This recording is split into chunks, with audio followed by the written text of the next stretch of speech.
Tulip Siddique Sheikh নন, কিন্তু তার নামের সাথে আমি শেখ লাগাতে চাই, কারণ তার নানা শেখ মুজিবুর রহমান, ওই রক্ত তার শরীরে আছে। একটা পরিবার কতটা পচে যাওয়া হতে পারে, কতটা ইতর হতে পারে, আমরা সাম্প্রতিক সময়গুলোতে দেখছি। পুরো পরিবারটা, শেখ হাসিনা, শেখ রেহানা, তাদের সন্তানরা, এভরিবাডি যারা দেশে এসেছিল, শেখ রেহানার পুত্র ববি, শেখ হাসিনার পুত্র জয়, তার কন্যা পুতুল, কে কাকে ইত্রামিতে ছাড়িয়ে যাবেন, নোংরামিতে ছাড়িয়ে যাবেন, সেটাই আসলে আমরা দেখেছি। টিউলিপ সিদ্দিক ছিলেন ব্রিটেনে, তিনি সেখানে এমপি ছিলেন একাধিকবার, এবং সর্বশেষ তার দল ক্ষমতায় আসার পর তিনি এক ধরনের একটা, আমরা অনেকে পত্রিকায় মন্ত্রী লিখছি, খুবই জুনিয়র ধরনের একটা মন্ত্রিত্বের পদ। আমি তাদের ট্রেজারি ডিপার্টমেন্টে তার চাইতে সিনিয়র আরো 5 জন আছে, তিনি কিছু দায়িত্ব পালন করেন এবং একটু ট্রান্সপারেন্সি, দুর্নীতি টাইপের ইস্যু দেখেন, কিন্তু এটুকু আমরা জেনে রাখবো তার চাইতে 5 জন আরো বেশি সিনিয়র মন্ত্রী পর্যায়ের মানুষ আছেন। সুতরাং খুবই জুনিয়র ধরনের মন্ত্রী, তারপরও তিনি ওই পজিশনটা পেয়েছেন, সেটা তো সত্য। ফলে উনি যেহেতু ব্রিটেনে ছিলেন, তার সম্পর্কে কথাবার্তা আমাদের কিছু কমই হয়েছে। কিন্তু সম্প্রতি আমরা খেয়াল করেছি যে শেখ হাসিনার সাথে জড়িত লোকজনের কাছ থেকে ফ্ল্যাট নেওয়া, রূপপুর পারমাণবিক বিদ্যুৎ কেন্দ্রের দুর্নীতির সাথে জড়িত থাকা ইত্যাদি নানান কিছু, নট অনলি দ্যাট, তার নির্বাচিত হওয়ার ক্ষেত্রে আওয়ামী লীগের তার সাথে, মানে লন্ডন আওয়ামী লীগের লোকজন তাকে সাহায্য করা, তার আওয়ামী লীগের সাথে ইনভলভ থাকা, নানান ইস্যুতে নানান কথাবার্তা হচ্ছে। এবং আমরা অধীর আগ্রহে অপেক্ষা করছি, এই জাতি অপেক্ষা করছে, এই শেখ, টেকনিক্যালি শেখ নন, যেহেতু আমাদের দেশে পিতার দিকের পদবি নেওয়া হয় তাই তিনি সিদ্দিক, কিন্তু নিয়েও একটা শেখ, এই শেখেরও পতন দেখার জন্য আমরা উন্মুখ হয়ে আছি। এবং খুব সারপ্রাইজিংলি ব্রিটেনের স্ট্যান্ডার্ডের চাইতে সাথে একটু কনফ্লিক্টিং হলেও মানে ইনি এখনো পর্যন্ত তার পদে আছেন, যদিও সর্বশেষ যে খবর আমাদের সামনে এসছে সেটা হচ্ছে দ্য টাইমস একটা রিপোর্ট করে দেখিয়েছে যে বিকল্প খোঁজার চেষ্টা করা হচ্ছে, কারা কারা তার সেই পদে আসতে পারেন তিনি যদি পদত্যাগ করেন। পদত্যাগ করে তাকে সরিয়ে দেওয়া উচিত ছিল। যদি এই দুর্নীতির অভিযোগ ওঠার পর থেকে Keir Starmer, British prime minister, তার উপর আস্থার কথা জানিয়েছিলেন। তার কারণও ইনফ্যাক্ট এটা নিয়ে রিপোর্ট হয়েছে, ব্রিটেনেই হয়েছে। উনি কেন এটা করেন সেরকম একটা রিপোর্ট দ্য টেলিগ্রাফে এসছে। টেলিগ্রাফের রিপোর্টটা পড়লাম, বাংলাদেশে অনেকেই এটা পাবলিশ করেছে। সেখানে ব্যাপারটা এইরকম, টিউলিপের পাশাপাশি একটা কনস্টিটিউয়েন্সি থেকে স্টারমার ইলেকশন করেন এবং সেই সময় থেকে তাদের মধ্যে একটা ভালো সম্পর্ক আছে। নট অনলি দ্যাট, যেটা আরো বেশি ইম্পর্টেন্ট সম্ভবত, সেটা হচ্ছে স্টারমার যখন তার দলের নেতা হতে যাচ্ছেন তখন টিউলিপ তাকে দ্ব্যর্থহীন ভাষায় সমর্থন করেছেন। ফলে স্টারমার তার প্রতি, তার সাথে সম্পর্ককে আর কি ভ্যালুয়েট করেন, এটাকেই কারণ হিসাবে টেলিগ্রাফ বলার চেষ্টা করেছে।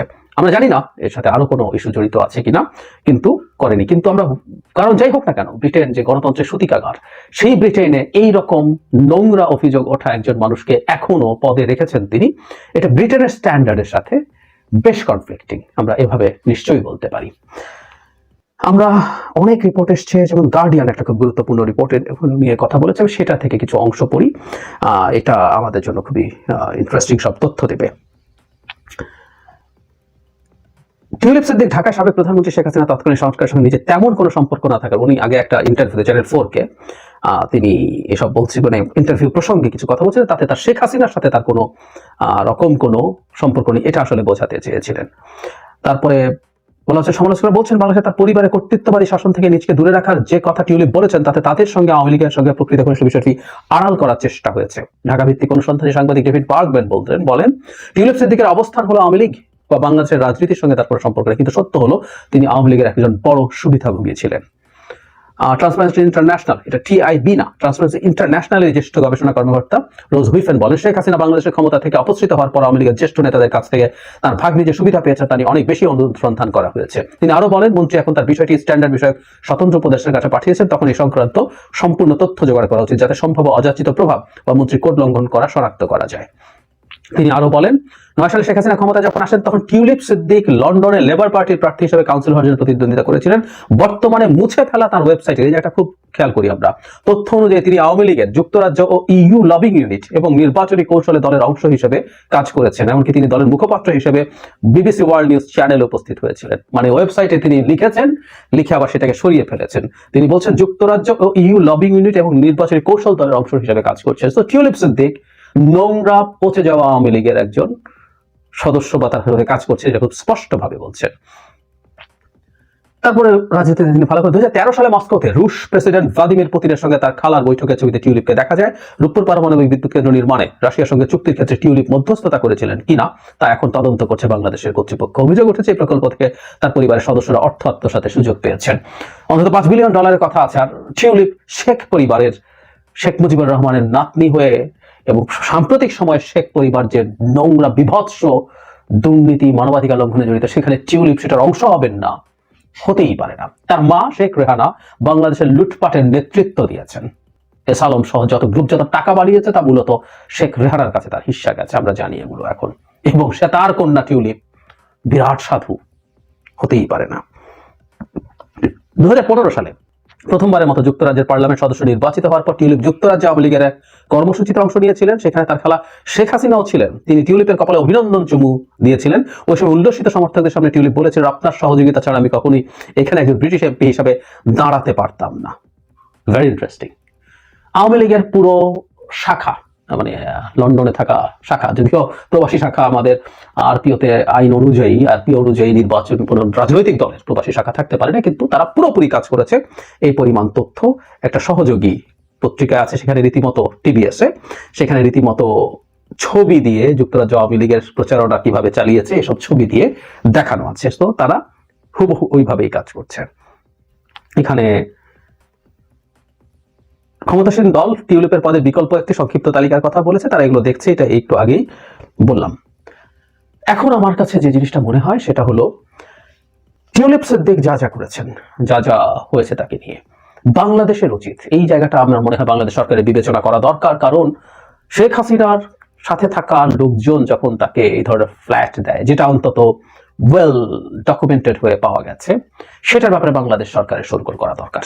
আমি মনে করি সরকারের জায়গা থেকে, আমরা জনগণ এটা নিয়ে কথা বলছি, দ্যাটস ফাইন, কিন্তু সরকারের জায়গা থেকে এটা একটা প্রপার তদন্ত হয়ে খুব দ্রুত যাতে ব্যবস্থা নেওয়া হয়। কারণ শেখ হাসিনার দুর্নীতি এবং সেই দুর্নীতির অংশ হওয়া লোকজন যখন তার বোনের কন্যার কাছে বেনিফিট পৌঁছে দেয়, সেই ভদ্রমহিলা টিউলিপ ব্রিটেনের মতো দেশে এই ধরনের কোনো দায়িত্বে থাকতে পারেন না।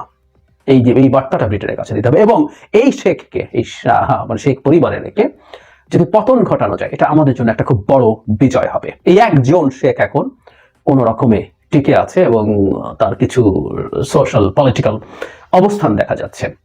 আমি আমাদের জায়গা থেকে মনে করি যে আমরা এই ব্যাপারে যথেষ্টের বেশি সরগোল করব, কারণ এখানে এই তথ্যগুলো যথেষ্টের বেশি আছে যে কিভাবে তারা কি করছে। যেমন আমি এমনকি আওয়ামী লীগ, এই যে আওয়ামী লীগ যে তার বাংলাদেশের আওয়ামী লীগ যে তার হয়ে ওখানে পার্টিসিপেট করছে, যে দলটা একটা ক্রিমিনাল বা মাফিয়া সংগঠন হয়েছে, তাদের পুরো সাহায্য শুধু ওই ফ্ল্যাট না, সব ক্ষেত্রে দিচ্ছে। এগুলো প্রত্যেকটা কোনোটা ইললিগাল, কোনোটা আনএথিক্যাল, দুটো ব্যাপারই আছে। ফ্ল্যাটের ব্যাপারটা হয়তো ইললিগাল, কিন্তু আনএথিক্যাল ইস্যু আছে। আমি মানে তাকে জেতানোর বৈঠকের পর আওয়ামী লীগের শাহজাহান এক কর্মী ফেসবুক প্রোফাইলে লিখেছিল, আসন্ন ব্রিটিশ পার্লামেন্ট নির্বাচনে প্রধানমন্ত্রী শেখ হাসিনা ছোট বোন শেখ রেহানা আপার বড় মেয়ে তৃতীয়বারের মতো লেবার পার্টির মনোনয়ন নিয়ে প্রতিদ্বন্দ্বিতায় প্রতিবারের মতো আবারও বিজয়ী করার জন্য যুক্তরাজ্য আওয়ামী লীগের সম্মানিত সভাপতি সুলতান শরীফ ভাইয়ের দিক নির্দেশনায় ও শিল্প বাণিজ্য বিষয়ক সম্পাদক আসম মিসবাহ ভাইয়ের নেতৃত্বে মাঠ পর্যায়ে কর্মকৌশল নির্ধারিত সবাই উপস্থিত শুভাকাঙ্ক্ষীবৃন্দ, ইনশাআল্লাহ জয় হবেই। এখানে সবাইকে শনাক্ত করা হয়েছে, সাধারণ সম্পাদক, যুগ্ম সাধারণ সম্পাদক, শিল্প বাণিজ্য সম্পাদক, যুবলীগ সভাপতি, দপ্তর সম্পাদক, যুবলীগের সহকারী সাধারণ সম্পাদক, সবাই প্রেজেন্ট থেকে এসব করেছেন। সো দুটো দিক থেকেই তার, এবং তিনি নিজে মুছে ফেলছেন তার প্রোফাইল থেকে, তার মানে তিনি নিজেও স্পষ্টভাবেই লিখেছেন তিনি আওয়ামী লীগের সাথে জড়িত আছেন। পরেও জড়িত আসলে ছিলেনই, শুধুমাত্র এটা লুকিয়ে ফেলেছেন, ডিফ্যাক্টো ছিলেন উনি। মধ্যস্থতা করে রূপপুর পারমাণবিক বিদ্যুৎ কেন্দ্রের যেই ডিল সেসবের মধ্যে থেকে করাপশন করেছেন, এই দেশটাকে লুটে পুটে শেষ করেছেন। সুতরাং আমাদের সরকার থেকে টিউলিপ সিদ্দিকের ব্যাপারে কেউ একজন একটা ব্রিফিং আমার মনে হয় করা উচিত, কারণ এটার সাথে বাংলাদেশ জড়িত, এটা একেবারে আইসোলেটেড কেস না। বাংলাদেশ সরকার জড়িত, বাংলাদেশের জনগণ জড়িত, আমাদের ভাগ্য ধ্বংস করা জড়িত। আর আমরা শুরুতে যেটা বলেছিলাম, আমরা আশা করছি এটা হয়ে যাবে। ব্রিটেনের স্ট্যান্ডার্ড অনুযায়ী যথেষ্টের বেশি সময় দেওয়া হয়েছে, এটা আসলে হয় না। মানে অন্য কোনো প্রাইম মিনিস্টার হলে এবং স্টারমারের সাথে তার এত খাতির না থাকলে এটা নিশ্চিতভাবে আরো অনেক আগে হতো। আমরা চাই খুব দ্রুত তারা এটা করবেন এবং আমরা আমাদের চাপ জারি রাখবো এবং সেই ঘটনাটা ঘটার পর আমরা নিশ্চয়ই দুর্দান্ত সেলিব্রেট করব। এই পরিবারটার পচে গলে শেষ হওয়া দেখার চাইতে আনন্দময় আর কিছু হতে পারে না।